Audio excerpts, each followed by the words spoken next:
Amen, amen. Merci Seigneur, merveilleux Saint-Esprit. Vraiment, il est là, il est au milieu de nous, hein, c'est ce que nous dit la parole. Quand Dieu, deux ou trois sont réunis en son nom, il est là. Et je crois qu'il est là, il passe, et par son Saint-Esprit. Et ce que j'ai retenu, Maxence, c'est que voilà, il y a une maman qui n'a pas lâché l'histoire. Hein. Et vous savez, il y a une blague juive qui dit pourquoi Dieu il a créé les mamans? Parce qu'ils ne pouvaient pas être partout. Alors merci les mamans, merci.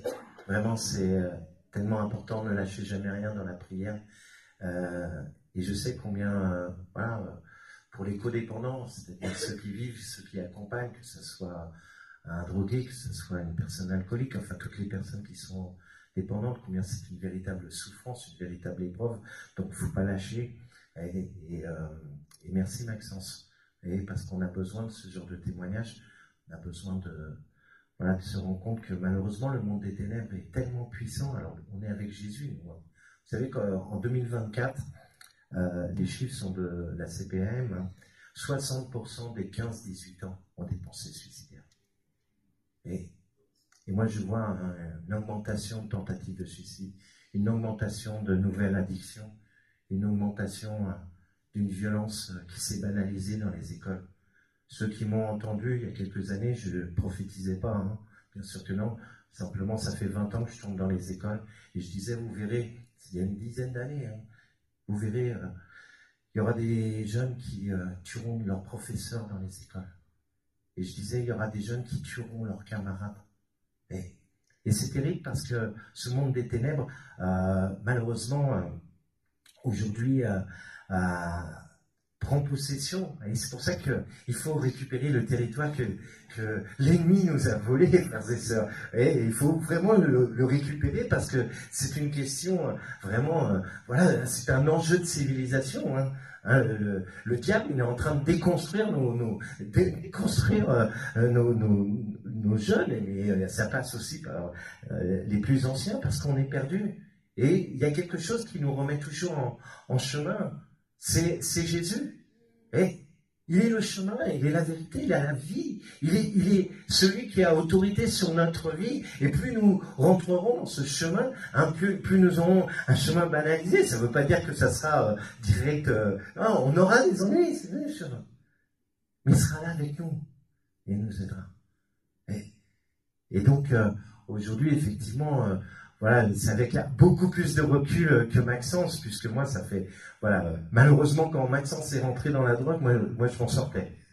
Donc ça fait plus de 30 ans que moi, je me suis sorti de cette drogue. Hein, et effectivement, comme Bruno vous le disait, aujourd'hui, c'est ce qui habite mon cœur de pouvoir aider les jeunes. Et vous savez, il y a des gros paradoxes. Moi, j'aime bien dire à un chrétien, mais c'est quoi ton paradoxe à toi? Ça veut dire, c'est comment tu étais avant et comment Dieu l'a transformé ton cœur. Moi, j'étais un enfant qui ne parlait pas. J'étais dans un mutisme total. Et parce que j'ai été souvent rabaissé, j'ai été souvent dévalorisé, puis je ne vous parle pas à l'école. Moi, j'étais dans une école de secteur. Pour ceux qui connaissent un peu Paris, j'étais dans le 18e arrondissement, Porte d'Aubervilliers. Donc, dans la classe où j'étais, puisque j'avais un petit problème qui n'a jamais été diagnostiqué, qui était une dyslexie. Et un trouble de l'apprentissage, de la lecture, et puis voilà. Donc, j'ai vite compris que j'étais pas, moi aussi, enfin, j'avais l'impression de ne pas être normal. Mon père, il me disait toujours que j'étais un débile, et je suis gentil quand je dis ça, et j'ai fini par croire qu'il avait peut-être raison. Mais à l'école, c'était beaucoup plus violent. Vous voyez, à l'école, j'étais dans une classe, à l'époque, les plus anciens, ils sauront de quoi je parle, classe de transition. Je ne sais pas où les gamins ils transitaient, mais il y en avait en primaire qui avaient déjà redoublé 3 fois, il y en avait un 4 fois, il y avait presque de la barbe. Oui. Et moi, je me suis retrouvé dans cette école et on m'a fait la misère. Et alors, grâce à Dieu, je dis parce que à mon époque, il n'y avait pas les smartphones. Et je le dis parce que ça serait passé aujourd'hui, peut-être qu'on m'aurait filmé. Peut-être qu'on m'aurait filmé en train de m'humilier, en train de m'abuser. Vous savez, dans les chiottes du primaire. Et je pense que, vous savez, souvent, il y a des secrets douloureux qu'on ne veut pas... Voilà. Mais Dieu éclaire les secrets douloureux. Dieu éclaire les souvenirs qu'on veut plus... Voilà. Et C'est dur d'expliquer à un enfant qui a 10 ans et demi, qui a été humilié. Alors j'ai arrêté de parler. Et parler, c'est exister. D'ailleurs, la parole de Dieu, elle est vivante. À partir du moment où tu vas plonger dans la parole de Dieu, tu seras vivant, parce que l'esprit de vie est vivant. Amen ou pas amen. Et donc, plus on est accroché à cette parole de Dieu, plus nous venons des vivants. Et quand tu vis comme un vivant, tu ne vas pas vivre comme un mort-vivant automatiquement. Et parce que cet esprit de vie, il te donne l'envie de vivre. Et aujourd'hui, moi, je me rends compte que malheureusement, il y a beaucoup de jeunes, ils n'ont plus cette envie de vivre. Alors on leur aura offert, parce qu'on est des bons parents, on veut faire plaisir à nos enfants, on leur offre des smartphones, et puis ils se calent sur leur canapé, à scroller, et ils ont l'impression qu'ils sont... C'est le canapé, c'est devenu la zone de bonheur. Ben, c'est terrible. Et ils ont plus ce goût de... Voilà. Alors donc, le paradoxe, c'est qu'aujourd'hui, je suis conférencier. Et un enfant qui ne parlait pas, et vous allez voir, je suis bavard, donc le Saint-Esprit me montre le timing, parce que moi je pourrais parler des heures, je suis passionné. Vous savez, la passion nous élève, l'addiction nous enferme. L'addiction nous coupe de tout, la passion fait de chacun d'entre nous des passionnés. Et quand on a Jésus dans notre cœur, nous sommes des passionnés. Et parce que, franchement, la vie avec Jésus, elle est passionnante. Je vais vous avouer une chose, j'ai jamais eu autant d'emmerdes, mais franchement, il est avec nous. Et vous savez, à la différence de ce monde, en fait, on peut surmonter toute l'adversité. On peut dépasser toutes les épreuves parce qu'il est au-dedans de nous. Et il y a quelque chose qui ne nous volera jamais, c'est cette joie. Et Dieu est la source de notre joie. Et il peut avoir des difficultés, mais comme tu disais, Maxence, quand tu as rencontré Jésus, quand tu as fait une rencontre personnelle avec Dieu, tu sais qu'il est là. Et ça n'enlève pas les difficultés, mais il marche avec toi, ou toi tu marches avec lui, je ne sais pas dans quel sens on est, mais on est connecté avec lui, et puis on se projette, effectivement, on rentre vraiment dans, quoi. Et si ce monde, vous trouvez qu'il va mal, ben moi aussi je trouve qu'il va mal, mais quand on est connecté au royaume, le royaume il va bien. Plus on est connecté au royaume, ça ne veut pas dire d'être dans le déni, ça veut dire simplement, tu es connecté à Dieu, tu es connecté au royaume, donc ta vie elle va bien, toi. Parce que tu as cette conviction, tu as cette certitude qui s'appelle l'espérance. Et l'espérance, nous dit la parole de Dieu, ça ne déçoit pas. Parce que l'amour de Dieu a été versé dans notre cœur par le merveilleux Saint-Esprit. Amen. Et cette espérance, quand un germe d'espérance naît dans le cœur d'une personne humaine, c'est un miracle qui s'est produit. À chaque fois que vous semez une espérance, à chaque fois que vous avez une parole de vie, à chaque fois que vous avez une parole bienveillante dans le cœur d'une personne, le miracle peut se produire. Amen. Alors, je vous ai dit, j'étais dyslexique, donc ça veut dire que j'avais du mal à écrire. Aujourd'hui, je suis auteur. Et mon premier ouvrage, Arraché à l'enfer, plus de 32 000 exemplaires vendus, c'est pas trop mal. Et on me demande d'écrire encore, et là, il y a un bouquin qui va sortir, Vaincre les addictions, qui va sortir en juin. Et je suis tellement fier, vous savez, parce que quand tu as été tellement rabaissé, quand tu as été tellement dévalorisé, tu vas finir par plus croire en toi. Tu vas finir par croire que tu n'y as rien en fait. Mais vous savez, Dieu il permet de découvrir ce qu'il y a au-dedans de toi. Et Dieu n'est pas venu chercher les parfaits, mais il a rendu parfaits ceux qui venaient chercher. Et ça, c'est très important, parce qu'à partir du moment où on donne notre vie à Dieu, alors, il nous permet de rentrer dans son chemin. Alors oui, dans son chemin, il y a des difficultés. Je dis toujours, c'était, comment elle s'appelle? Thérèse d'Avila qui disait ça. Quand le diable, il s'agite, c'est bon signe pour toi. Ça veut dire que tu le déranges. Et c'est vrai que quand tu mets ton étendard, c'est-à-dire quand tu arrives dans un endroit où tu es ambassadeur du Christ, automatiquement, les démons ne sont pas contents. Ils nous cassent la tête. Mais encore une fois, on marche avec Christ. Et voilà, on avance. Voilà. Alors, j'étais un enfant, alors moi, pas du tout croyant. J'étais plutôt dans les fausses croyances. Et j'ai cru que j'étais rien. Et la pire des fausses croyances, c'est de croire que je n'étais pas aimé. On a été créés par amour. Dieu nous a créés par amour, pour l'amour. Et nous sommes tous rendus capables d'aimer. Nous sommes tous rendus capables d'être aimés. Et même, je vais dire, à partir du moment où tu découvres cet amour dedans de toi, tu pourras même comprendre que tu es capable de donner envie d'aimer. C'est un peu mon job. Je prends cette punchline de Mère Teresa. Vous savez, Mère Teresa, elle disait, hein, laisse personne venir à toi sans qu'elle reparte avec un petit peu de bonheur au-dedans de toi. Et les chrétiens, c'est les gens les plus heureux. Si tu as découvert ce bonheur en Dieu, et quelqu'un qui vient, qui ne connaît pas l'amour de Dieu, tu ne laisses pas repartir sans qu'il soit touché dans son cœur. Tant qu'il découvre ce trésor qui est au-dedans de lui. Et ça, c'est notre job. Et peu importe qu'il soit accueilli ou pas accueilli, ce n'est pas notre problème. Nous, notre problème, c'est de semer. Notre problème, c'est de bénir. Oui. Et Dieu nous rend capables. Parce qu'encore une fois, cet esprit de vie nous rend capables d'avoir la joie de vivre. Si tu n'as jamais pratiqué la joie de vivre, comment tu peux être heureux? C'est impossible. C'est comme les personnes qui te disent, ils te respectent parce qu'ils voient que tu es heureux et ils voient que tu vas à l'église. Mais si ils n'ont jamais pratiqué l'amour de Dieu, ils ne peuvent pas croire en Dieu. Si tu n'as jamais pratiqué la joie de vivre, ça sera difficile d'être heureux. Moi, à la maison, on ne pratiquait pas la joie de vivre. Il n'y avait pas de parole de vie. Et si tu élèves ton enfant, il n'y a aucun langage d'amour. Vous savez, quand on appartient à un royaume, peu importe de quel pays tu habites, ta langue maternelle, c'est le pays où tu as grandi.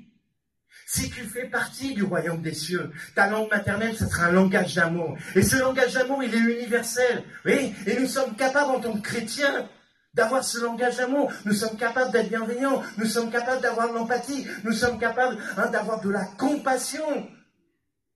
Ça, nous sommes capables. Nous sommes capables d'avoir un regard positif, d'avoir un regard qui relève. Nous sommes capables de rendre un service. Nous sommes capables d'aimer, tout simplement.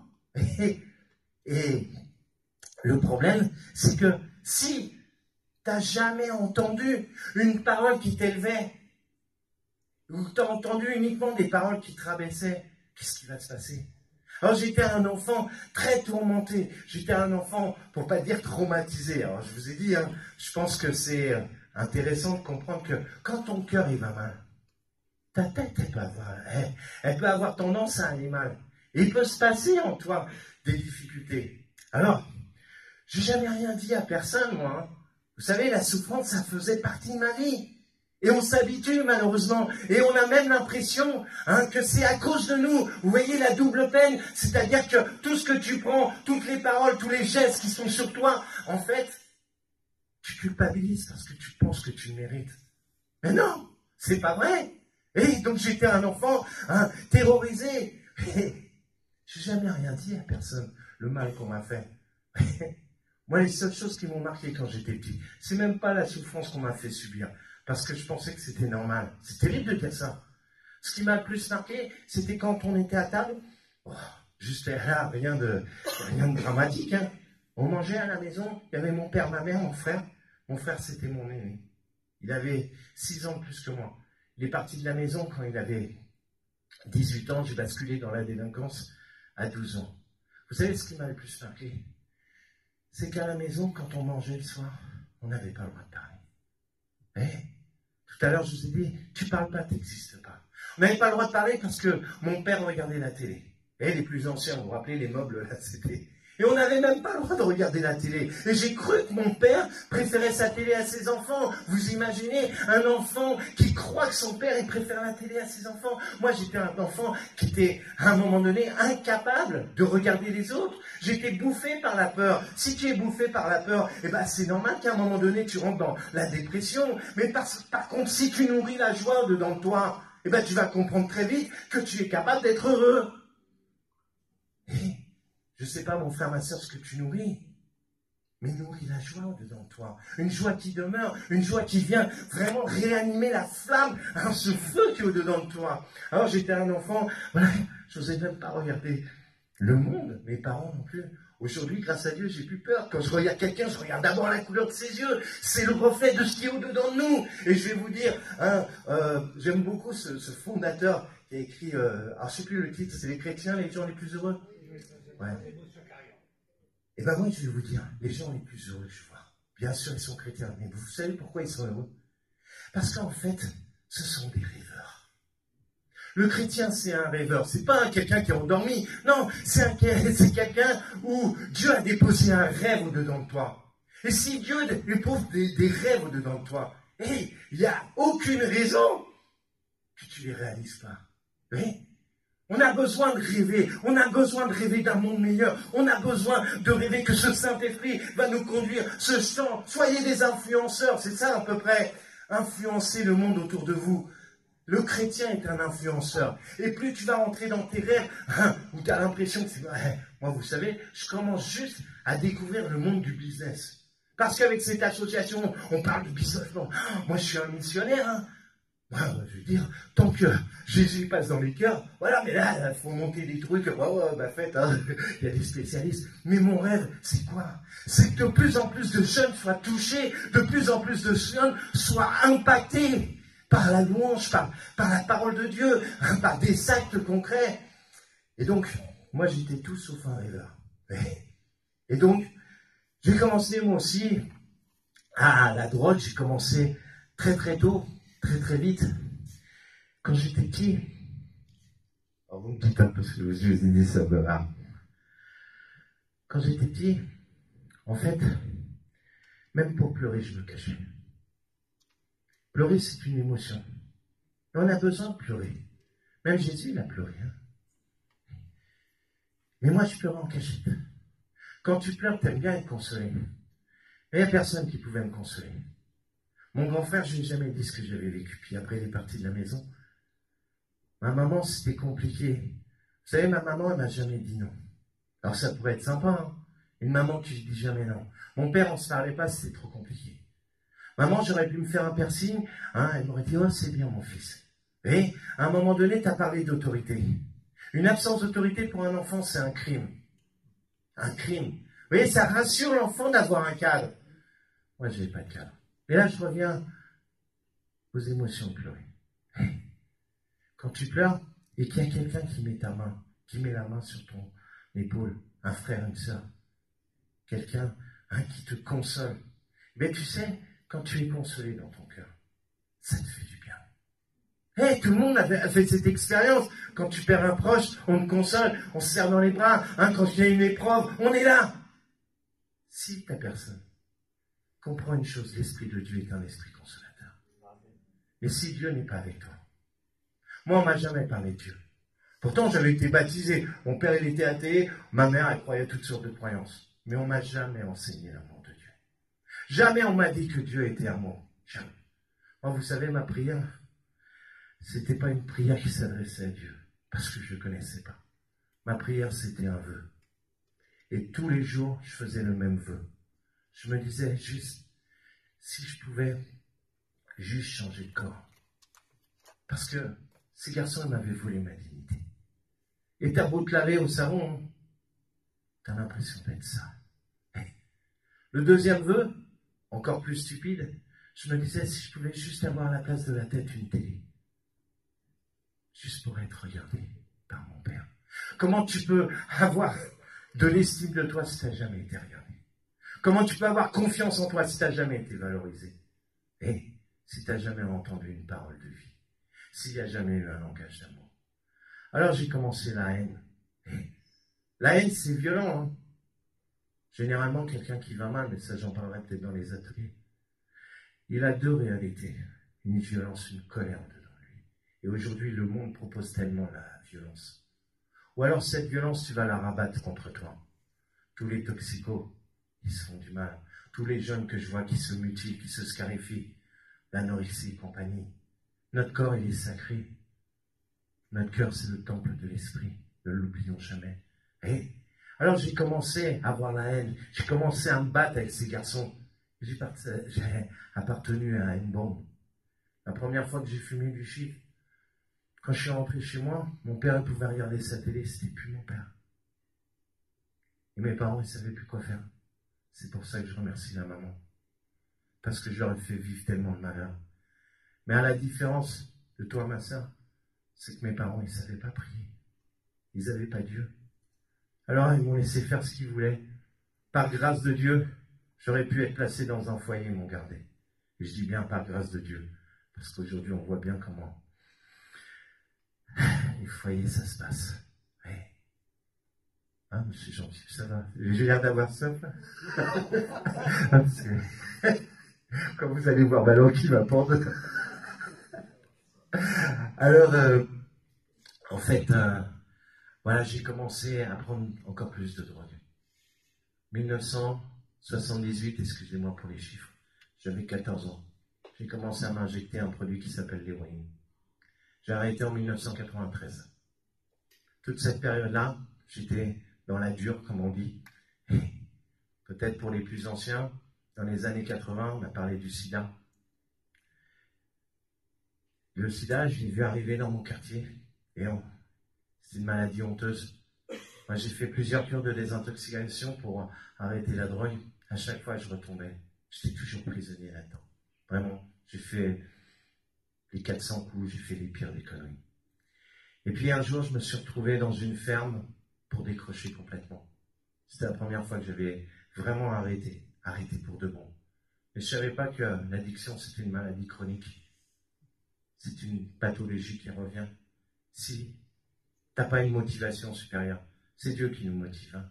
C'est Dieu qui met cette motivation. C'est Dieu qui met son amour dedans nous. C'est cet amour-là qui vient nous combler. Mais, entre-temps, j'ai rencontré quelqu'un. J'ai rencontré l'amour.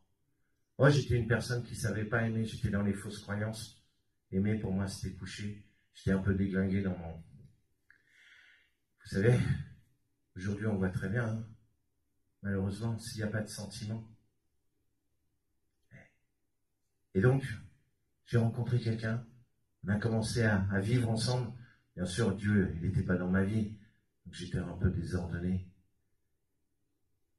Le problème, c'est que la drogue, elle est revenue. Ma compagne, elle m'a fait choisir. C'est un choix que je n'ai pas pu faire. Elle est restée avec moi. Elle a commencé à prendre. Je n'ai pas pu lui interdire.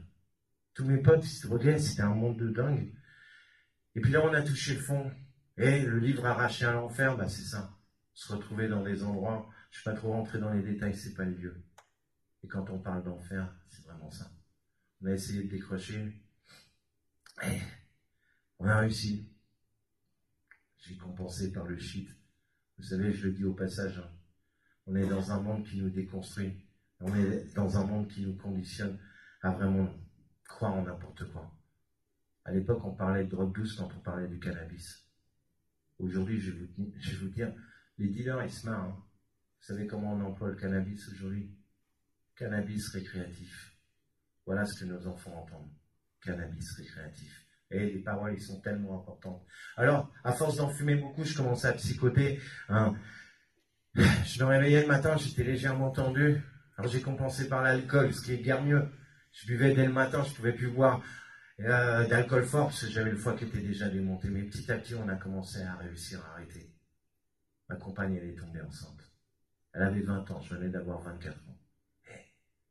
La sage-femme nous avait dit qu'à son 4e mois de grossesse, on saurait le sexe de l'enfant. J'avais tout arrêté. J'étais tellement fier d'être papa. C'était peut-être la première chose de bien que j'avais fait. Vous vous rappelez les années 80?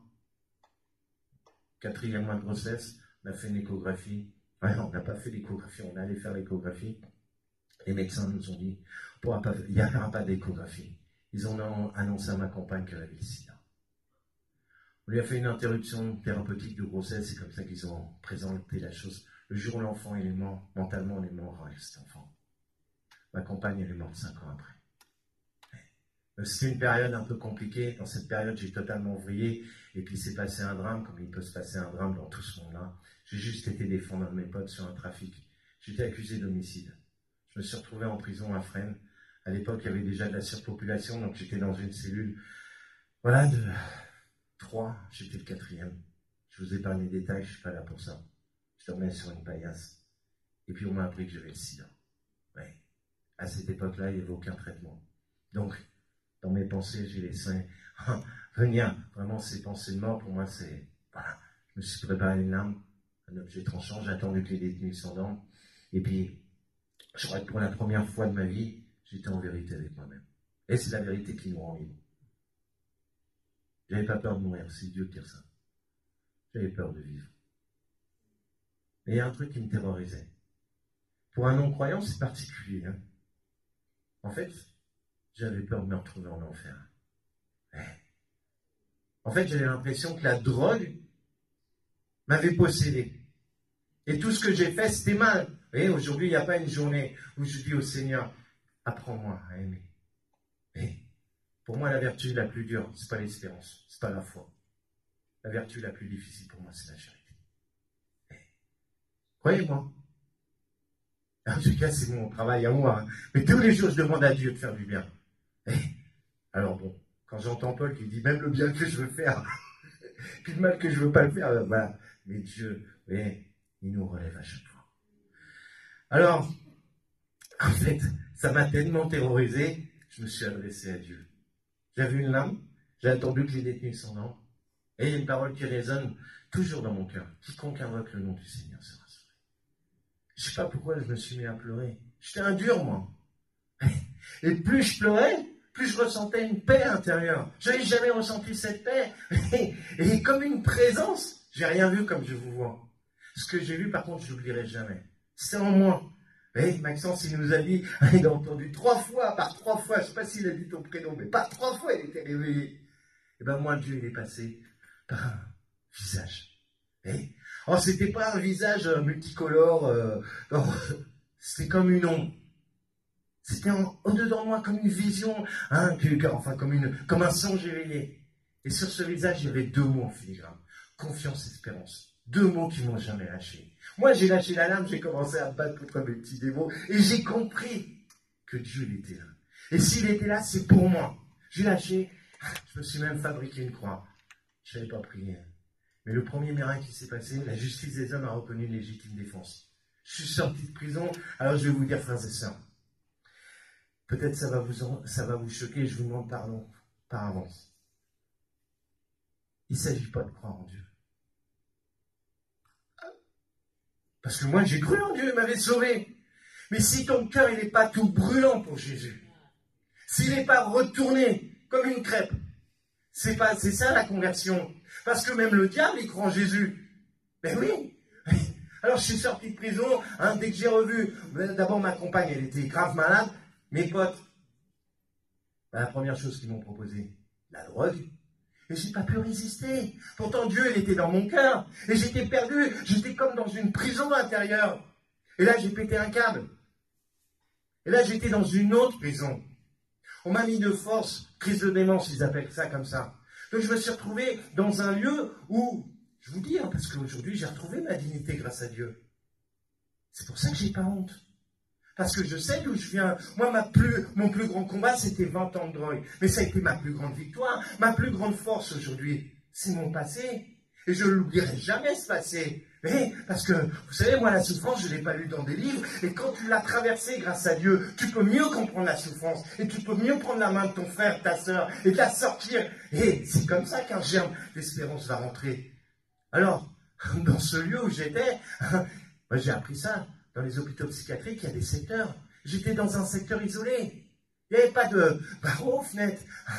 Les fenêtres, ils étaient à 3 mètres de haut. Il n'y avait pas de meubles.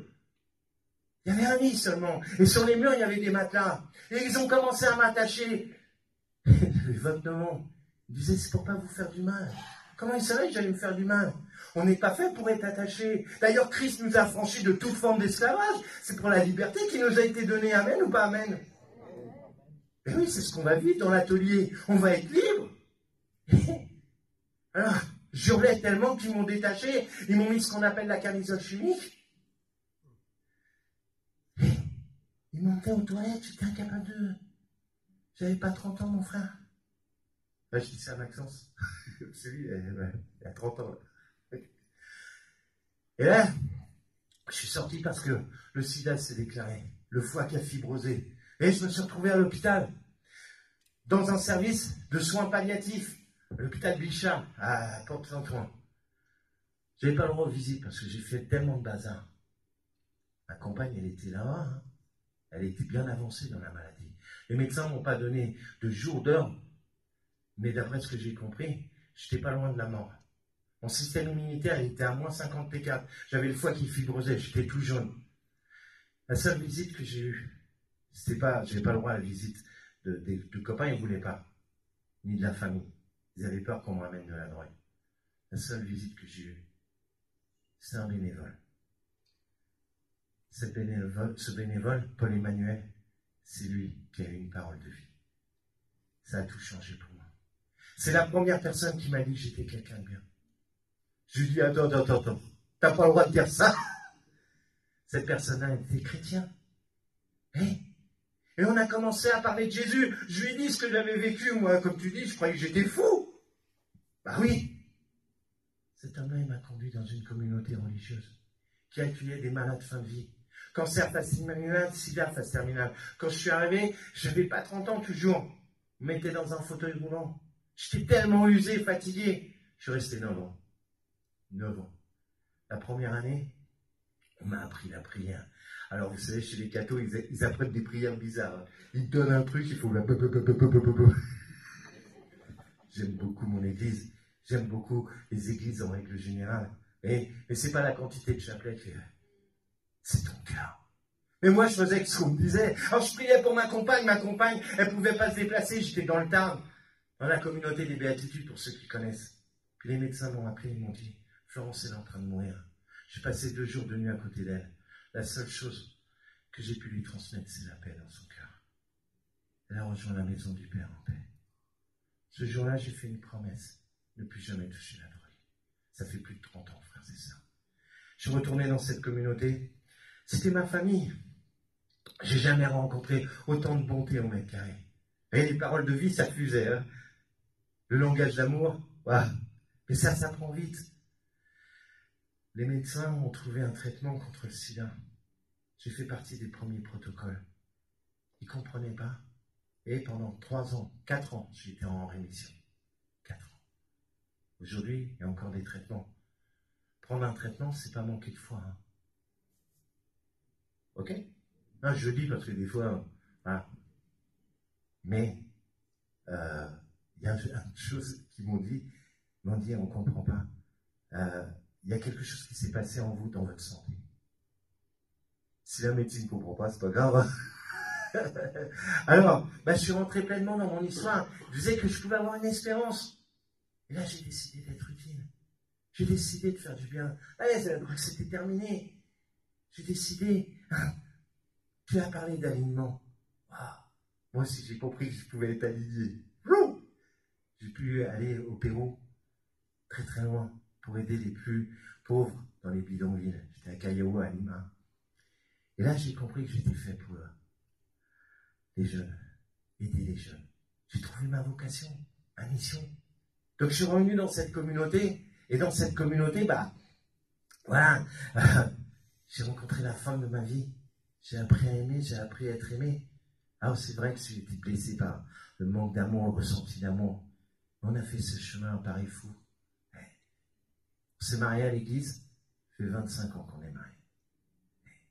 Alors, 25 ans de mariage, je peux vous dire que, voilà, il y a des hauts, des bas. Croyez-moi. Mais il y a quelque chose qui nous lie, malgré les bas. C'est Jésus. Parce qu'avec Jésus, et même s'il y a des difficultés, on peut crier vers lui. Alors, dans cette communauté, on avait eu un mariage de ouf. Vous savez, les mariages communautaires. Je me suis réconcilié avec ma famille. Les médecins nous disaient qu'on n'aurait jamais d'enfant. Ils employaient ce terme, c'est impossible. Même avec des traitements. Et il y a plus de 25 ans, c'était impossible, effectivement. Moi, je crois que tout est possible à celui qui croit. C'est marqué dans la Bible. Si on y est aligné à la parole de Dieu, on se rentrera dans les promesses de Dieu. Aujourd'hui, j'ai 2 enfants. Pour la petite histoire, mes 2 enfants, ils sont grands. Hein. Donc, ma fille, elle a 25 ans. Enfin, 24 ans, exactement. Et elle m'a dit un jour, c'était son rêve. Papa, à cause de ton histoire, je serai avocate. Moi, j'ai jamais été à l'école. Hein. J'étais déscolarisé en 4e. Et tu sais, ma fille, c'est dur d'être avocat. En septembre 2024, elle a eu son concours d'avocat. Dans quelques mois, elle fera son serment. Elle travaille dans une association pour son stage dans les mineurs prostitués. Et tu sais combien c'est difficile. C'est une telle fierté. Mon fils, c'est pas le droit qu'il a choisi. C'est la musique, c'est l'artiste. Et je suis jusqu'à là. Alors pour l'instant, il ne fait pas la louange, mais son rêve, c'est de monter des comédies musicales. Donc il est à l'université, en 2e année de musicologie. Et vous savez, son projet d'année, c'était de monter une comédie musicale. À Luco, à Angers, c'était la première fois qu'ils ont monté une comédie musicale. C'était un véritable succès. C'est une telle fierté. Et frères et sœurs, je ne sais pas où on en est, et chacun, où on en est tous, on a tous du travail à faire avec le Seigneur. Mais vous savez, les promesses du Seigneur, elles sont vraies. Ça n'enlèvera pas les difficultés, ça n'enlèvera pas, voilà. Mais les promesses, elles sont vraies. Accrochez-vous à ces promesses. Et cette espérance, c'est pas pour après. Cette espérance, c'est pour aujourd'hui. L'espérance, c'est immédiat. Vous voyez, je vais vous dire une chose, frères et sœurs, je ne vais pas plomber la santé. Ce qu'on a de plus précieux, c'est la santé. Le jour où on perd la santé, c'est difficile. Mais quand on perd la santé, on a quelque chose au-dedans de nous qui s'appelle l'espérance. Et frères et sœurs, la deuxième chose la plus précieuse qu'on a, c'est le salut. On est chrétien, on croit au salut. C'est Jésus la porte du ciel. Et on est des pèlerins d'espérance ici-bas. Notre véritable maison, c'est la maison du Père. Je le dis. Alors bien sûr, on a du travail ici, c'est maintenant. Hein. Il ne faut pas chouer, hein, parce que vous avez vu que le monde, comment il est. Nous, on a la lumière au-dedans de nous. Amen. Alors cette lumière, je vous propose de la recevoir. Alors je ne sais pas comment on fait là. Écoutez, moi je veux juste vous proposer une chose. C'est vraiment demander à Dieu là où on en est, là où on est. Je sais pas, voilà. Juste d'être renouvelé dans cette lumière. Juste demander, voilà, qu'il vienne juste éclairer les zones les plus un peu sombres, les passages les plus difficiles. Et que chacun puisse renouveler aussi peut-être son désir de lumière, son désir d'habiter de plus en plus dans la présence de Dieu. Et Seigneur, je te rends grâce pour chacun d'entre nous. Peut-être que de là où tu es, sans faire un appel particulier, juste mettre la main sur ton cœur. Et demander qu'il vienne éclairer.